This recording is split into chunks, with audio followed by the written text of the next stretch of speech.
नमस्कार, मैं विक्रांत शर्मा। तो आप देख रहे हैं अपना लोकप्रिय TV channel media junction 21 media junction TV. तो आज आपको ले चलते हैं उत्तराखंड श्रीनगर गढ़वाल के चौरास क्षेत्र में, जहां पे इस समय बड़ी तेज़ी से विकास हो रहा है और स्थानीय लोग यहां पे शिफ्ट हो रहे हैं। इस क्षेत्र में लोगों की परेशानी पानी को लेकर क्या है और क्यों लोग पानी को तरस रहे हैं, जबकि यहीं से गंगा निकलती है और देश के कोनों कोनों में जाकर लोगों की प्यास बुझाती है। स्थानीय लोग क्यों परेशान हैं पानी को लेकर, क्या कहना है स्थानीय लोगों का और प्रतिनिधियों का इस पानी को लेकर, तो सुनते हैं उनसे उनकी जवानी श्रीनगर गढ़वाल चौरास क्षेत्र उत्तराखंड से। मेरा नाम गम्मा सिंह है और मैं ये कहना चाहता हूँ कि जो चौरास क्षेत्र की जो पानी की समस्या है वो कई वर्षों से जो है अभी तक आज तक वो समस्या जो हल नहीं हुई है और लोग वहाँ पानी के लिए तरस रहे हैं। हैंड पंपों से पानी को लाते लाते लोग थक चुके हैं। कई लोग तो इतना है कि वहाँ पानी के सूख जाने के कारण गंगा नदी के किनारे भी कपड़े उपड़े धुलने के लिए चले जाते हैं, जहाँ पर कि बहने का डर भी है। तो लोग उन हैंड पंपों से पानी ढोते ढोते थक चुके हैं। इसका असर वो पानी न होने से बच्चों पर भी पड़ता है, उनकी पढ़ाई लिखाई पर भी पड़ता है, क्योंकि 24 घंटे वो हैंड पंपों से पानी ढो रहे हैं। अब जब वो रात और दिन पानी ढोते रहते हैं तो उनकी पढ़ाई लिखाई पर तो असर पड़ेगा ही। और जो हमारे बुजुर्ग लोग भी हैं वो उन हैंड पंपों को चला नहीं पाते। जबकि मेरा कहने का मतलब ये है कि गाँव के बीच में नदी बह रही है और गाँव के बीच में जब नदी बह रही है और गाँव बगैर पानी के जो है बगैर पानी का जो है वहाँ पर तड़प रहा है, तो ये कहाँ का जो है रूल रेगुलेशन नियम है कि वो जहाँ नदी बह रही है। एक काम उन्होंने क्या किया कि जो हमारा क्षेत्र है पानी वो उसका क्या बोलते उसके और जो क्षेत्र से सुपाना से क्या किया उन्होंने सर कि सुपाना से श्रीनगर को पानी की लाइन तो दे दी, लेकिन जिस गांव को मिलनी चाहिए थी चौरास वालों को, उनको कंपनी नहीं दे रही है। और वहाँ पर जो है जो कंपनी ने उनके साथ वादे किए थे उन वादों को पूरा नहीं किया है।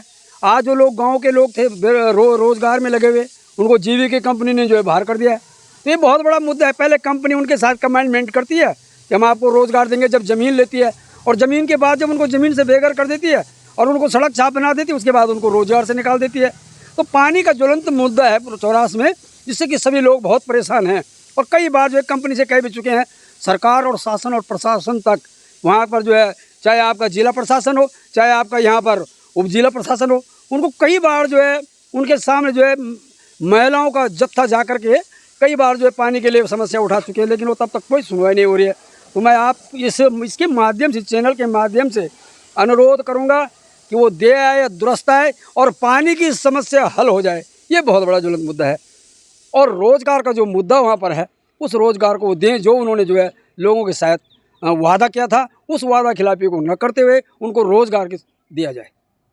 जैसा कि आपको अभी चौरास के पानी के संबंध में मैंने बताया है, तो मैं अनुरोध करूंगा शासन और प्रशासन से और जो हमारे क्षेत्रीय विधायक हैं उनसे प्रार्थना करूंगा कि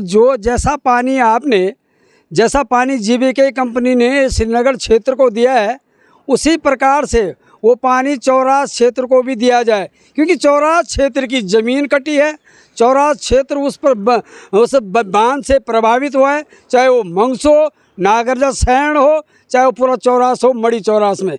तो मैं अनुरोध करूंगा कि उनको जो है तत्काल पानी की व्यवस्था जीवीके कंपनी से करवाया जाए।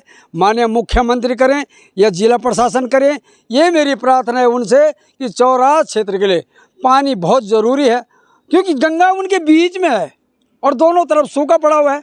तो बड़े दुखदायी बात है। यही याचना मैं उनसे करूंगा, चाहे शासन हो चाहे प्रशासन हो, जीवीके कंपनी से पानी चौरास को दिया जाए।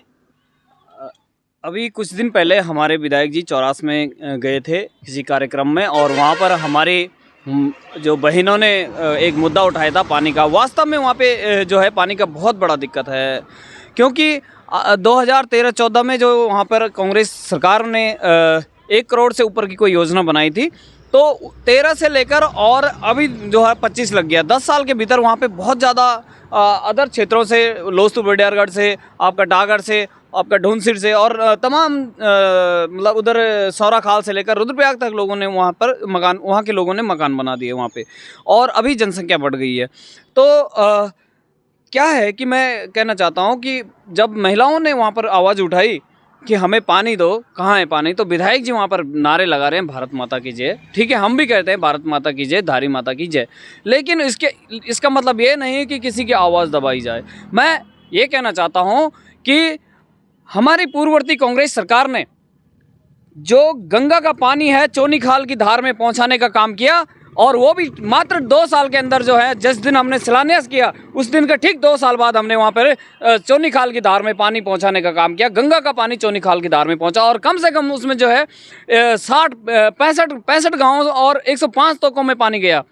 और दूसरी एक बात कहना चाहता हूँ कि वो 37 करोड़ की योजना थी, और दूसरी योजना के नाम मैं बताना चाहता हूँ कि 50 करोड़ की यही इस मलेता के बगल में अकरी बारजूला कपरोली पंपिंग योजना है।